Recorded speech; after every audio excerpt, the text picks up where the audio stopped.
70 साल कांग्रेस ने किसान को रखा बदहाल। महाजनों और बिचौलियों का ऐसा तंत्र किया खड़ा कि किसान अपनी फसल के सही दाम के लिए हमेशा तरसता रहा। भाव तो बताइए सेठ। पता नहीं क्या बात है, जो मार्केट का रेट चल रहा है वो इस रेट है 600 रुपए। क्या है सेठ, मैं जितना मेहनत करा उसमें आधा भी नहीं दे रहे आप। जो भी है ये 6 अब। लेकिन अब मोदी सरकार ने लिया है संकल्प, किसानों की आय करनी है हर हाल में दोगुनी। तोड़ना होगा बिचौलिया और आड़तियों का जाल, ताकि किसान को मिले फसल के सही दाम, देश को मिले एक देश एक बाजार। लेकिन विपक्ष की मौका परस्ती के चलते ये काम नहीं है आसान। कृषि क्षेत्र में आमूल चूल परिवर्तन लाने के लिए मोदी सरकार 3 महत्वपूर्ण कृषि बिल लेकर आई है। किसान अपने उत्पाद के लिए मंडी की जंजीरों से बंधा हुआ था। इस अध्यादेश के माध्यम से उसको पूरी स्वतंत्रता मिलेगी। इन बिलों के विरोध में विपक्ष ने संसद में सदन की मर्यादा की तार-तार। उप सभापति के साथ किया गया अभद्र व्यवहार, मार्शल के साथ की गई धक्का मुक्की। जिन बिल्स पर विपक्ष है इतना हैरान परेशान, तो पहले जान लेते हैं इन 3 बिलों में क्या है खास। कृषि उत्पादन व्यापार और वाणिज्य अध्यादेश। इस बिल के माध्यम से किसान अब देश में कहीं भी और किसी को भी अपनी फसल बेच पाएंगे। इस तरह किसान अपनी फसल बिक्री के लिए स्थानीय आड़तियों पर निर्भर नहीं रह जाएंगे, बल्कि जहां उपज के ज्यादा दाम मिलेंगे वो वहां अपनी फसल बेच पाएंगे। इस तरह एक देश एक बाजार की सालों पुरानी किसानों की मांग पूरी हो जाएगी। आवश्यक वस्तु अधिनियम 1955 में संशोधन बिल। अनाज की किल्लत को देखते हुए साल 1955 में कुछ जरूरी फसलों की स्टॉक करने की सीमा तय करने के लिए ये बिल लाया गया था, ताकि ऐसी फसलों की जमाखोरी और काला बाजारी रोकी जा सके। लेकिन आज देश में जरूरत से ज्यादा अनाज है। इस वर्ष गेहूं का उत्पादन रिकॉर्ड 10 करोड़ 62 लाख टन तक पहुंचने की संभावना है। इसलिए इस बम्पर पैदावार का सही दाम दिलाने के लिए सरकार अनाज, दाल, तिलहन, खाद्य तेल, प्याज और आलू जैसी वस्तुओं को आवश्यक वस्तुओं की सूची से हटा रही है, जिसके बाद ऐसी बम्पर पैदावार की उपस्थिति में किसान इन फसलों को स्टॉक कर पाएंगे और बेच पाएंगे। इस तरह दशकों से मंडियों में कब्जा जमाए आड़तियों का लाइसेंस राज और किसान से औने पौने दाम में फसल खरीद कर बाहरी महंगी दामों में बेचने वाले बिचौलियों और जमाखोरों का सारा तंत्र चौपट हो जाएगा और देश में कोल्ड स्टोरेज, गोदामों, खाद्य प्रसंस्करण का नया जाल बिछ जाएगा, जिससे किसान सारे साल अपनी स्टॉक की हुई फसल बेच पाएंगे।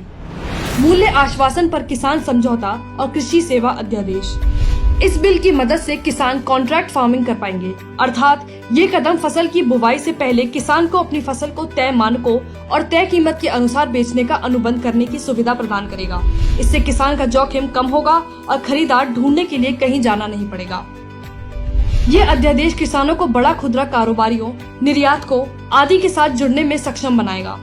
साथ ही कृषि के क्षेत्र में निवेश के दरवाजे भी खुलेंगे। लेकिन दशकों तक किसानों की दुर्दशा पर अपनी वोटों की फसल उगाने वाले नेता फैला रहे हैं कि ये खौफ की नई नीति लागू होने के बाद से न्यूनतम समर्थन मूल्य की गारंटी खत्म हो जाएगी। एमएसपी का मतलब किसान को सामान्य परिस्थितियों में उनकी फसलों के लिए मिलने वाली तय न्यूनतम कीमत होती है। हालांकि इस सवाल का जवाब संसद में कृषि मंत्री नरेंद्र सिंह तोमर से लेकर प्रधानमंत्री तक दे चुके हैं कि देश में एमएसपी की मौजूदा नीति जारी रखी जाएगी।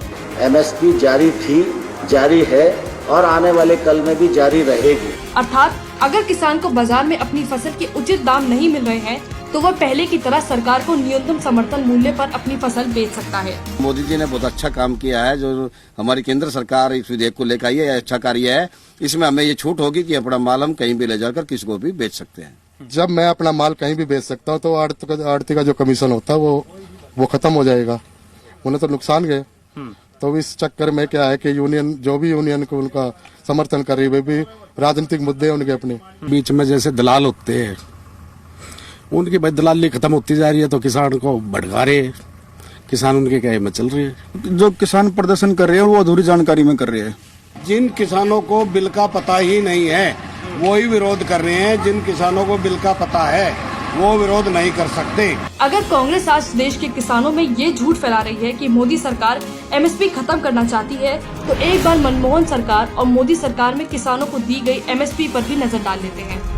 2009 से लेकर 2014 तक की मनमोहन सरकार के दौरान धान की एमएसपी के तौर पर 2 लाख से ज्यादा करोड़ रुपए का भुगतान किया था, जो मोदी सरकार के पहले 5 साल के दौरान 2 गुना से भी ज्यादा 4.95 लाख करोड़ रुपए हो गया। ऐसी ही गेहूं की बात करें तो मनमोहन सरकार के आखिरी 5 साल में गेहूं की एमएसपी के लिए 1.68 लाख करोड़ रुपए खर्च किए गए थे। वहीं मोदी सरकार ने 5 साल में करीब 2.97 लाख करोड़ खर्च किए।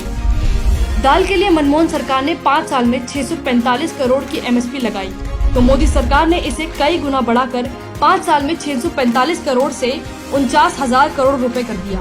यही हाल तिलहन का भी रहा, जो मनमोहन सरकार के 5 सालों में 2,460 करोड़ रुपए रहा, लेकिन मोदी सरकार में 25,000 करोड़ तक पहुंच गया।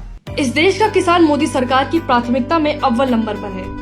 पिछले 20 माह में PM किसान सम्मान निधि के तहत किसानों के खातों में अब तक 95,000 करोड़ रुपए भेजे जा चुके हैं। 1 लाख करोड़ का एग्रीकल्चर इंफ्रास्ट्रक्चर फंड, किसानों के लिए पेंशन की व्यवस्था की गई है, किसान रेल चलाई गई है, कृषि मशीन बैंक बनवाया गया है। आज मोदी सरकार पूरे देश में सड़कों का जाल बिछा रही है। मालगाड़ियों के संचालन में तेजी लाने के लिए देश में अलग से डेडिकेटेड फ्रेट कॉरिडोर बना रही है, जिससे कोई भी सामान देश के एक कोने से दूसरे कोने में तेजी से पहुंच पाएगा। माल ढुलाई के क्षेत्र में होने जा रहे इस क्रांतिकारी बदलाव से देश के सारे उद्योगों को फायदा पहुंचेगा। लेकिन कांग्रेस आज भी पूरी मेहनत से लगी हुई है कि देश का किसान अपनी स्थानीय मंडी और आड़ती तक ही सिमट कर रह जाए और विकास की इस गाड़ी में सवार न हो पाए।